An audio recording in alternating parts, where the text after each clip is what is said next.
Hey, how's it going, everybody? So this is gonna be a little bit more of an impromptu video.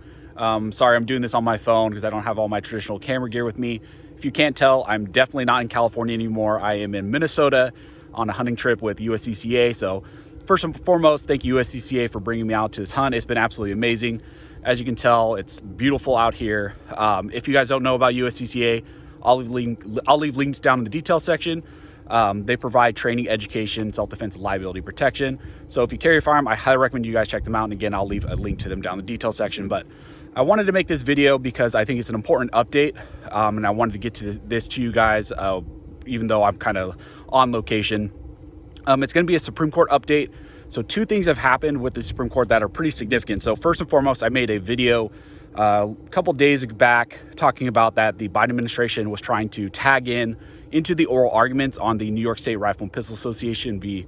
Bruen Corlett case. We got the Supreme Court notice today through their order list that they will be allowing the Biden administration to actually participate in those oral arguments. So it's looking like they will be allowed to be present at the oral arguments, and the Biden administration through the Solicitor General will be making arguments at that Supreme Court case during those oral arguments.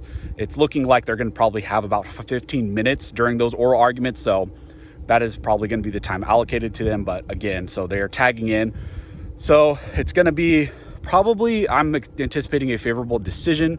I can't say that by 100%, but it's probably going to be favorable in my opinion. But it's going to be a little bit tougher road because now you have the petitioner, the plaintiff side, having to argue not just against the state of New York, but now also the Biden administration will have arguments there, and we're actually going to have our executive branch arguing against our Second Amendment rights. So that's the first kind of update on the Supreme Court. And then the second one, which is also significant, is that through the order list today, we got notice that the Supreme Court has denied certiorari and has denied review of the Abekassis case, and that one dealt with the bump stocks. There was a challenge to the ATF's redefinition of bump stocks as machine guns. That case made its way up to the Supreme Court, was seeking review from the Supreme Court. Well, we got through the order list that the Supreme Court was denying review of that case. So they will not be reviewing the ATF's redefinition of bump stocks as machine guns. Maybe one of these other cases that's currently working its way up will find its way to the Supreme Court.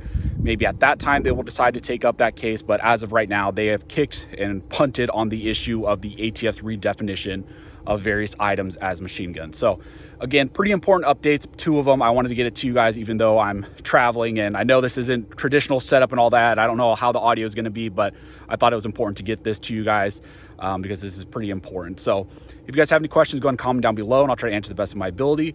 And as always, thank you all for watching. Don't forget to like and subscribe, and never forget, this nation was built by armed scholars and this nation will be maintained by armed scholars.